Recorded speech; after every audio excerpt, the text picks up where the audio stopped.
Human civilization was just, you know, anything about pulp, you know, Africa seems to be full of these lost civilizations everywhere.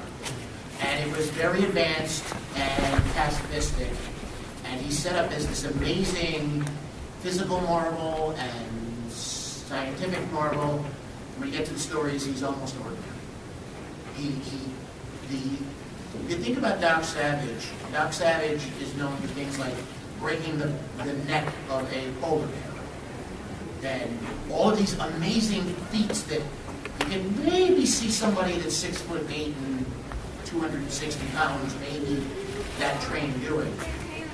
Well, Thunder Jim Wade will have problems with things like hyenas. You know, minor thing that Doc would like brush aside in one shot. Thunder Jim Wade is seriously having trouble with.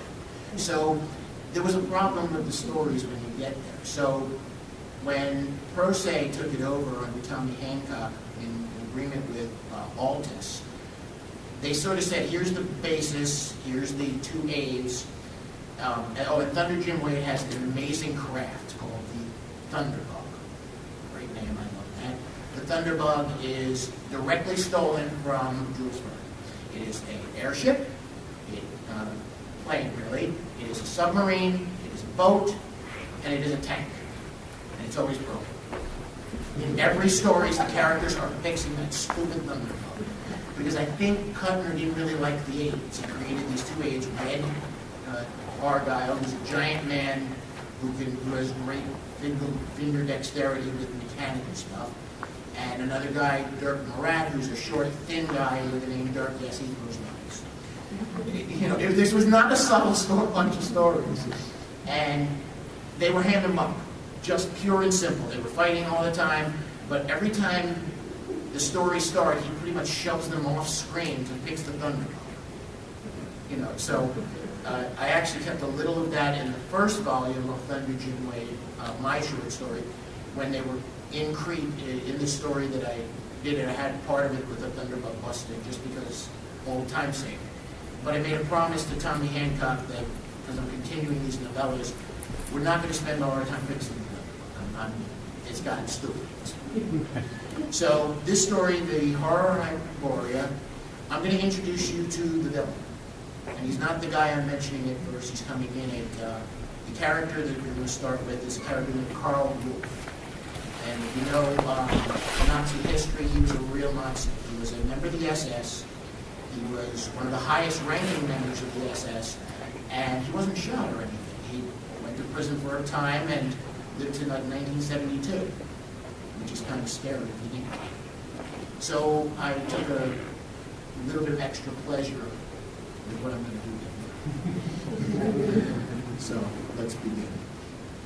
General Karl Wolf walked down the hall, preparing to destroy a man. That wasn't precisely correct. He didn't plan on having Baron von Hammer killed in order Wolf could produce with little effort against most people in the rank. Let me stop for a second. I don't do accents. This is all in German. Accents, your mine, not mine. Oh, come on. I gotta save you some time. I don't sing, I don't do accents. You gotta do your own here. If you're wanting accents, maybe. But Baron von Hammer wasn't it. He had the favor of the infamous Reichsfuhrer SS Heinrich Himmler, which rendered the man almost untouchable.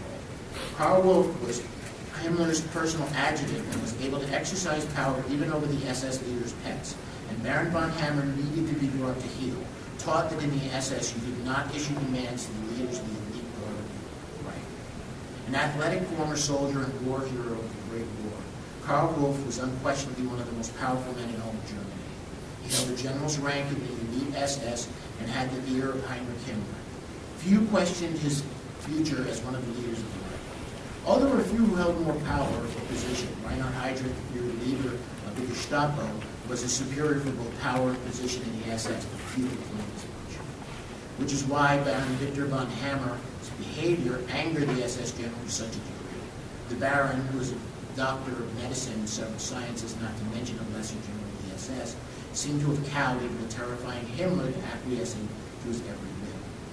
Karl Wolf attributed that to the Baron's theories of a master race leading humanity and other such occult fancies that stroked the leader of the Reichsfuhrer SS. Heinrich Himmler had a strong belief in the mystical tales of Germany's past, and a man who could provide evidence, real or falsified, would earn much if continued to satisfy the man's pet theories. Wolf had no such illusions or even interest in mythology, viewing that as a necessary evil in his search for power and the right. He wore his SS skull ring as a means of keeping Himmler happy, a ring designed by Baron von Hammer, ironically enough, but he was under no illusions as to the knighthood theories of his leader. Pushing past the very pretty blonde assistant that sat outside Baron von Hammer's office, he opened the door with a loud slam. "You've gone too far, Herr Baron," he snarled and kicked the door closed behind him. Baron von Hammer looked up from the ancient tome he was reading, his skull-like visage seemingly unconcerned and almost contemptuous. He was a thin man, almost emaciated, and a full head shorter than Karl Wolf. His eyes were dark and seemed to pierce one's soul, causing even brave men to feel like an insect being studied under a microscope. He was dressed in a simple gray suit and a white lab coat, no symbol of the SS rank visible in any way. Yet there was a power about him, one that caused him to look larger or the room to look far smaller. The Baron's personality seemed an almost physical force, one that caused everyone to meet him, to pause and look softly at his presence. An interesting statement here. Would you care to elaborate, or do you wish to shout further while I await your reason for interrupting my work? My work, the Baron stated, his contempt, the contempt in his tone hitting Karl Wolf with a slap in the face. But Wolf was angry enough to push forward his demands. You've taken from the illegal collections 15 books and several pieces of art specifically ordered by the Reichsführer to be destroyed. And you have the temerity to have the curator who was ordered to destroy such filth shot when he objected to your actions. You've gone too far, Herr Baron. The only question is whether I shall have you demoted or shot for your actions. Baron von Hammer chuckled lightly and shook his head. Ah, the ignorant mind, so amusing when granted a tiny degree of power. Karl Wolf flushed at the Baron's contempt and touched the halter of his side. I should shoot you now for your words. I am your superior officer. The Baron shook his head slowly. No, Karl Wolf, you merely hold a rank that is by technicalities higher than the one placed upon me. You are not my superior. Wolf was about to bark out an order to have the scientist arrested when the Baron held up his hand. Silence, your ranting is wasting my time. You wish to shoot me, draw your weapon and do so now. Karl Wolf shook his head. I will not violate the rules of the SS, he said. I will have you arrested and shot when you are court-martialed. The Baron chuckled again and picked up his phone. I think not. Ante, please tell Captain von Hammer to come to my office immediately. A moment later, the door opened and Captain Franz von Hammer stepped into the room, filling the space with his physical presence, as the Baron, his father, did with his personality. Karl Wolf knew Franz von Hammer, truth everyone knew that. Well over 6 feet tall, with perfect blonde Aryan features, he learned him reviews as the German ideal. Recruiting posters nationwide used the man's image as an example of the pride of the SS. Papers wrote of Captain von Hammer often, a champion athlete as well as a soldier awarded the Iron Cross First Class and the SS Honor Sword. He was also known to be a doctor of chemistry and chemistry. Captain von Hammer saluted both men in the room with a random, perfect Heil Hitler and stood at attention waiting for his orders. The Baron raised his hand negligently, his salute almost an amused way. Captain, the General wishes to arrest me and have me shot. I insist he shoot me now, or I will retrieve a pistol from my desk and shoot him in the head. You will act as witness that I issued a threat to a superior ranked officer and he was forced to shoot me in self-defense. Karl Wolf stared at the Baron, his face betraying his shock at the man's behavior. Never in all his years as an officer and a gentleman had he heard such insane statements. Yet the Baron had, in a very real way, threatened his life, provided the best possible witness his own son. Drawing a sidearm, Karl Wolf pointed the pistol at the Baron's chest and stated, "Raise your hands, Herr Baron. You are under arrest." The Baron shook his head again and opened his desk door, revealing a gleaming silver loop. The small scientist's eyes seemed boring into Karl Wolf's. "I think not," he repeated. "Either fire that weapon now or I will shoot you, Herr Fool." Seeing the Baron's hand begin to move towards the weapon, Karl Wolf began to squeeze the trigger, but he found his finger was unable to pull. The Baron's eyes were still locked on his, the scientist's face impassive, watching him as the SS general struggled to fire his pistol. Slowly, his arm lowered, the gun falling from his fingers and clattered to the ground.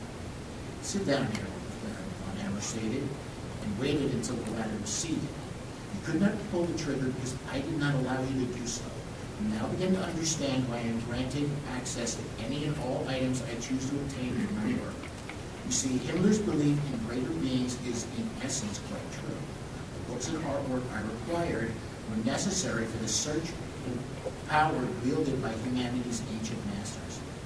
But the work, it was a collection owned by a Jew, and Wolf spluttered, attempting to regain some control of the situation. The Baron's fists slammed on the table and caused Karl Wolf to start in his chair. Spare me your petty, racist drivel. All of humanity, every being on this planet, are servitor races. I am the closest to the ancient beings that rule this world. And if I so ordered it, you would pick up that gun and shoot yourself, or even Hitler himself. How? How? Wolf stammered, realizing he could not even move from his seat as this terrifying man spoke treason against the right. Baron von Hammer sat down behind his desk. How did I rise so far above humanity? I shall let you wonder that much. But understand this, I am your superior in every way. I shall give the right the secrets of the ancient race who rule the servitor race of humanity. But the secret to doing so is through the works of Professor Isaac Levy, formerly of Heidelberg University and now performing research at Columbia University in the United States. Now leave me and let me continue my work. Good day, Herr Wolf. Pablo stumbled to his feet, sick to his stomach, and determined to never speak of this man again. The control he exercised was so absolute it made the SS general feel as helpless as a rabbit before a predator. Turning quickly, he headed for the door and attempted to regain control of his mind and body. Herr Wolf, the Baron called, freezing the SS man in the general's place, you forgot your cycle. Franz, please give the general his gun. The huge SS captain stepped in front of Wolf, his gun in his hand.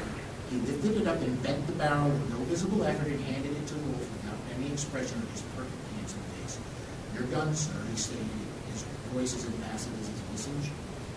Karl Wolf took the gun and left the room, half running as he escaped from the Baron's area of SS headquarters.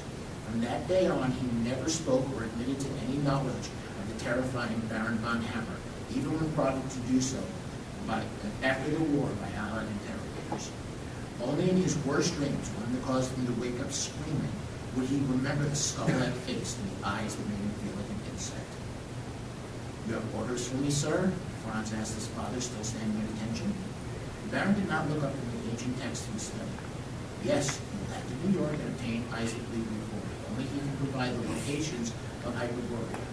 Take our special forces to assist you in our mission. The return of the ancients will begin soon enough. Franz smiled and saluted crisply, spinning on his heel and exiting his father's office. Finding Hyperborea would culminate all their dreams, and soon all of humanity would return to their proper role, slaves to the true masters of the earth.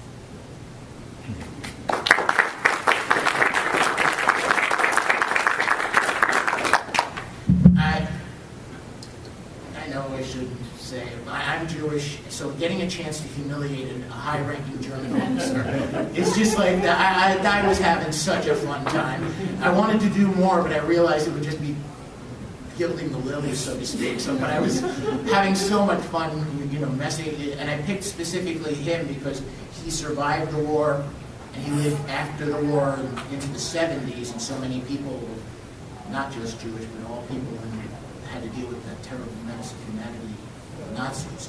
So it was just, I got a little extra thrill, I gotta admit, while I was writing that. Before I go on, is there any questions either about Thunder Jim Wade or specifically the horrors of Hyperborea?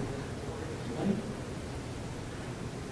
Now, this is your first collection of the Thunder Jim Wade stories. Do you have any other stories in planning? I do. Pro Se is, they had done a collection, and then they asked me to try doing a novella on it, and the word of mouth and the sales were so good, they asked me to keep writing them. So there's going to be more Thunder Jim Wade, and knock wood, we'll have another one next year at PulpFest, which I have to say, thank you everybody who bought it. Bought 10 copies, and they just disappeared in one day, so thank you everybody who bought it. Rick? Inside the book, I don't want to give anything away. Of You course. have some references that sound like unrecorded adventures. Yes. Rasputin was one of them. Yeah, what I decided to do with Thunder Jim Wade is, I thought if you have a character that has such a wonderful setup and such poor execution, you might as well create a world that he is the main hero. Doc Savage is the hero of his world, and though and Walt Newton is still the hero of that world, in my opinion. So I decided Thunder Jim Wade he's going to have his own world. If this may change in the future, I decided he has to have unrecorded adventures that people can see in the future, and so I did. I suggested a Rasputin future that I sort of penned aside in case I decide to write that next. I'm never really sure. It's like I said at the fiction panel. I have the story concept, I have the characters, and then they tell me where they're going, and it never ends where I want it to go. I used to feel bad about that, I'll be very honest, but then Stephen King said every time he wrote an outline, he never got to the same ending he wrote in his outline, and if he did, he always hated it. So he ended up rewriting it. So, I'm not comparing myself to Stephen King, believe me, but I do appreciate learning from somebody who's been doing it better than me. Anything else? Okay, now, the second thing here, I have two stories, and it's what you're going to choose, which one I'm going to read. The first one is the one that was mentioned. I wrote it for Tales of the Shadowmen, the last edition.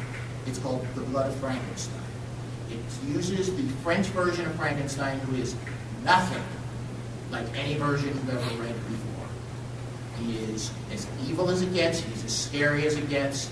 He's an elemental force, so he's part of the story, and I have a lot of stuff I found very funny in it that I threw in because it's set in China. I'm a martial arts instructor, but I'm also a kid who spent half of his life watching show movies and all those old Chinese kung fu.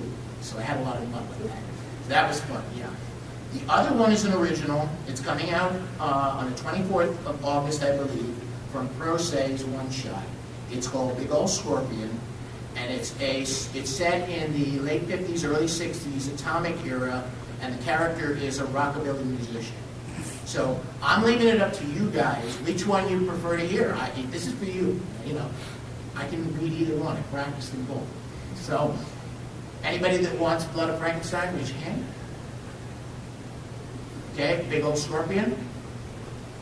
I think Blood of Frankenstein won, so it's okay. Big Ol' Scorpion could always be next time. So I'm going to do all of Blood of Frankenstein because it's kind of short. The character's name, by the way, is Garou. It was written by a French author named Carrière, who is an Academy Award winner, by the way, and he doesn't back off from the fact that he was a pulp writer in his early days. I really kind of admire that, because a lot of people, when they become high-ranking in the entertainment field, they start poo-pooing their lesser efforts. But he never did. He wrote it for a short subject, and he wrote 5 novels that are only in French. So John Mark Glossier, who has been a publisher to a bunch of us in this room, written over there, Chris and Art, we've all written for this guy. He writes something called Tales of the Shadowmen, where you take a French character and other characters, and you throw them in a story, and they have to be very consistent to the past history. John Mark is a fanatic on it, and it's great to work with him. He's a real mentor. So the character's name is Garou. He's a giant. He has razor-sharp teeth. That's his main weapon, in addition to the strength and the rest. His story is set in China. Garou knew he was in the location the coolies had mentioned, the land where the dead walked and ruled humanity. It was an engrossing tale, though it gave no hint of interest as they babbled on, frightened as all humanity were by the very sight of Victor Frankenstein's most terrifying creation. Garou neither cared about their fear or their gratitude. He merely wished their information. It all began with the little man. That was how Garou thought of Dr. Herbert West, a small man with an agile mind. He'd been unafraid and fascinated by Frankenstein's most lethal creation, interested enough to speak to him and listen to why Garou was haunting the blood-spattered grounds of the trenches of France. You wish a mate, one like yourself. It can be done. There is a process I read about recently. I discovered the notes of a nobleman named de Boussard. We will need the blood of a vampire, West explained, growing more excited as he spoke to the giant undead creature before his eyes. Dracula in Transylvania, Karnstein in Styria, Errol Rast returned. No, West cried. I was not finished. It has to be a vampire who used an ancient process to create an exact copy of themselves. Only the oldest and most powerful can attempt this feat. It requires both ancient vampire blood and certain alchemical processes that are unknown to all but their small fraternity. Where then, Herbert asked, studying the little man.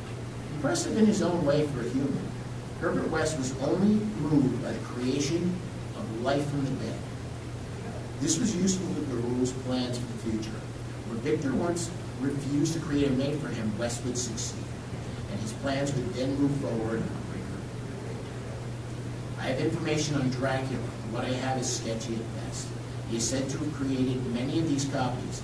I have heard of ones in Mexico, the American Southwest, Africa, China. West stopped speaking, seeing a reaction from the girl. China, Errol Rast, having visited the country in the past.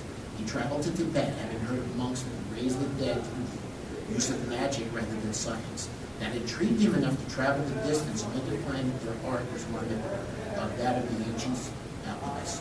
He created making clay golems, which was of no use to his plans. The journey was great, and the scent of death slowly grew stronger with each mile. The province of Szechuan was at the furthest end of the earth compared to his more familiar grounds in Europe, but fatigue didn't affect him in the slightest. Though he resembled humanity, he never suffered any of the human miseries that would have made such a long journey impossible. And this village, Pingquay, was remote, even for such a forsaken country. It was surrounded by barren hills and small, deep caves. The scent of blood and death, a corrupt, horrific stench amused Garul as he headed closer to the source.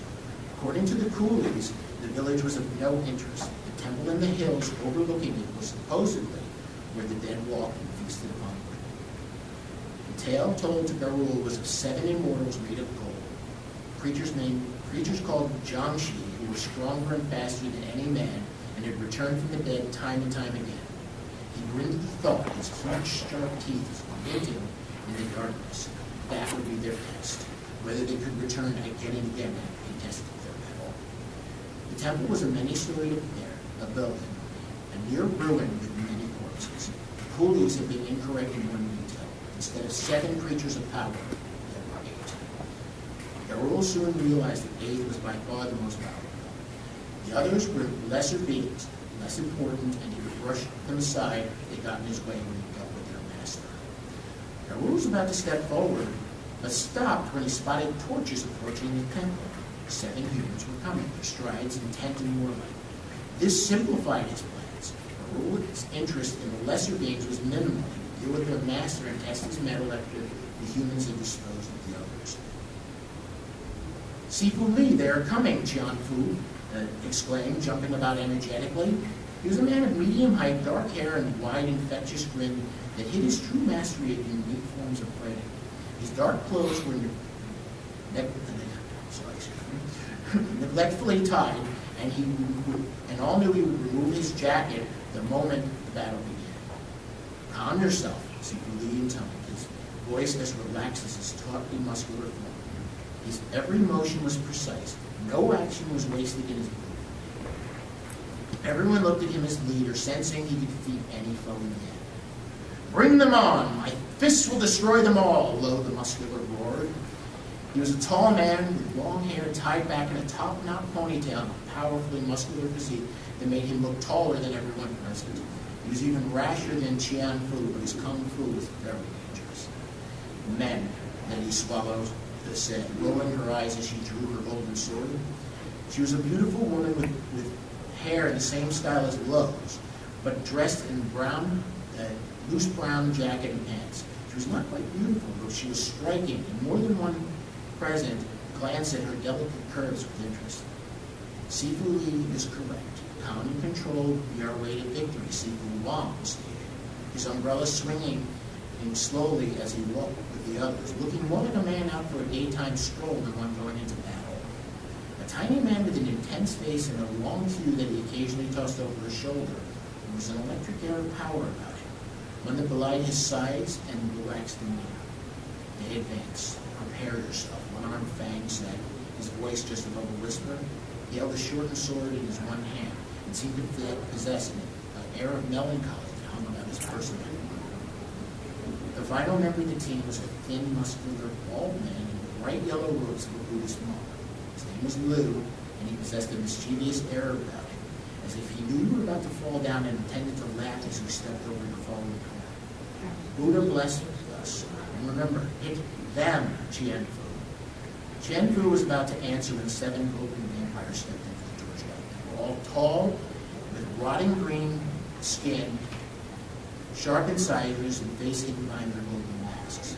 They all wore golden medallions in shape of bats around their neck, and in their hands were huge Jian-style swords. The lead vampire, a twisted creature dressed in white robes, screamed a warbling, unintelligible word and charged Sifu Li. Li stepped forward and tossed the vampire with a simple, quick sweep. The vampire snarled, and Li adopted a deep fighting stance, his face impassive.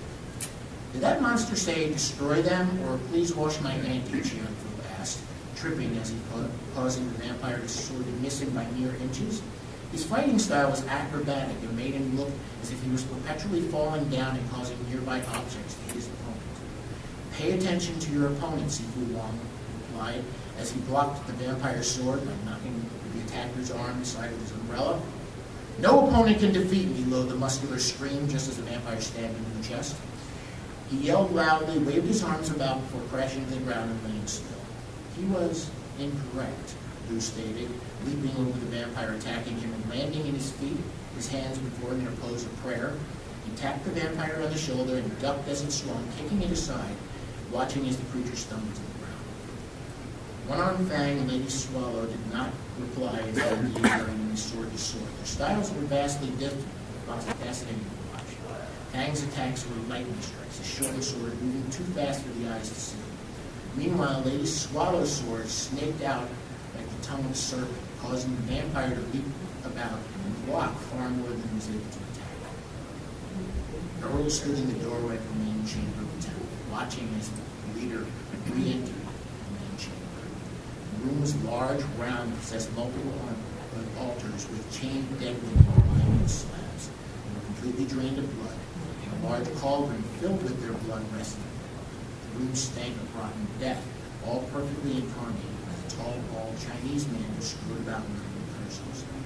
Moving into the light, the man turned and stared at Earl. He seemed surprised, but not too surprised to see the giant creature that was Frankenstein's masterpiece, a towering being with alabaster skin, a flat, square head, and inhuman yellow eyes. For a heartbeat, neither moved, their eyes locked and studying each other.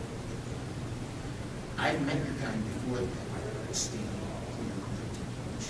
You're one of the creatures of the accursed Frankenstein. Serve me and I shall reward you well. Errol smiled, his sharp teeth glinting as he stepped closer. Who are you? He asked. The vampire smiled and straightened. I am Ka, high priest of the Errol snarled and shook his head. You lie. The vampire's eyes widened, but he too smiled. So it is true, you're not a foolish wretch like your brothers. I am Count Dracula, Lord of the Undead. Again I say, serve me and I will reward you. Garul did not reply. Instead, he charged Dracula with his speed to belie his size. Grabbing the undead creature, he threw him against the room and towards one of the altars. The stone shattered under the shock, and the dead girl who was lying on it dropped to the floor. But in a second, Dracula rose and charged. Crashing to the floor, the vampire's lord pinned Garul's arms to the ground and bit down hard with his stiletto-like incisors. Garul's flesh was hard, stone-like, and completely alien. Yet Dracula's powerful vampiric strength pierced the skin and he began to drink the monster's blood. Dracula shrieked as he and reared back in agony. Garul's blood was no blood. It was an ichor that resembled nothing human or animal. It was something so alien that it burned the lips and throats of Dracula like acid. Garul pulled free of the vampire lord's grasp, grabbing the creature by the neck and in turn biting down and ripping out most of his throat. Frankenstein's terrifying creation seemed to mimic the vampire's acting drinking deeply the undead creature's blood. He shoved Dracula aside, pulled out a metal vial, spitting the lifeblood of his enemy into his air. Sealing the vial, the ruler rose and began to leave the temple, his goal accomplished. Hold, Dracula coughed, his body transforming into a large man dressed in black. He was coughing blood and age and turning into dust as the world turned to watch. Know this miserable, unfinished thing. You've earned the eternal enmity of Dracula. I shall hunt you down and we shall meet again. Errol nodded once, smiled, and replied, good, and he left.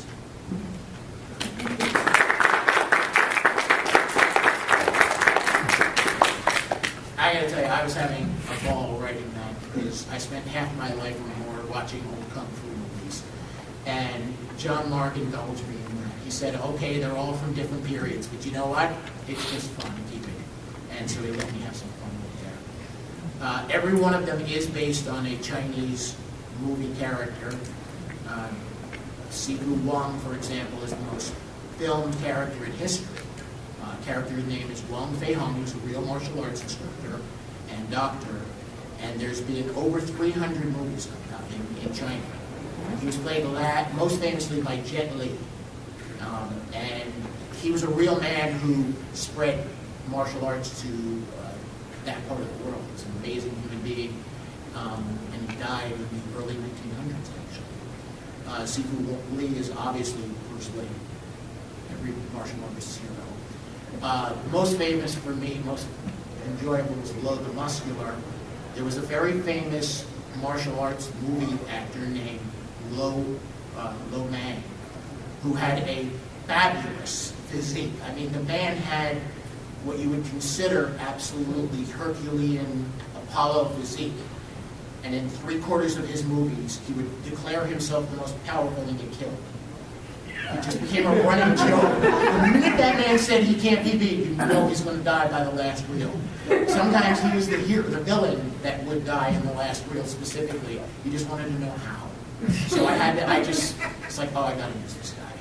Chiang Fu is the name Jackie Chan used in one of his earliest and first comedy kung fu movies. And the Buddhist monk, Liu, was based on Gordon Liu, who starred in a movie called 36 Chambers of Shaolin, better known in this country as Master Killer, where he played a Buddhist monk. He's known to everybody in the United States that's ever seen a picture of a Buddhist monk from the movies. It's him. He starred in his movies, and he pretty much couldn't get a job after that. He spent his last job, though. You do know him. He was in Kill Bill. He was Johnny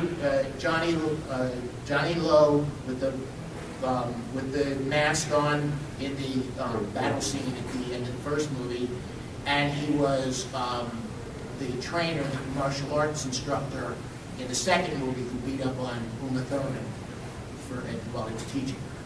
That was kind of, Quentin Tarantino's way of saying, hey, I'm a fan, I'm going to give you a job.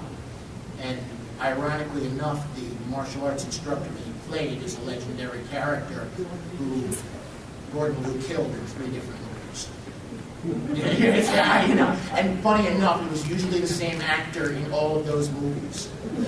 One guy, the man who started the first movie to make it to this country that made it big, is The 5 Fingers of Death. It's the best known original of the old Chinese movies.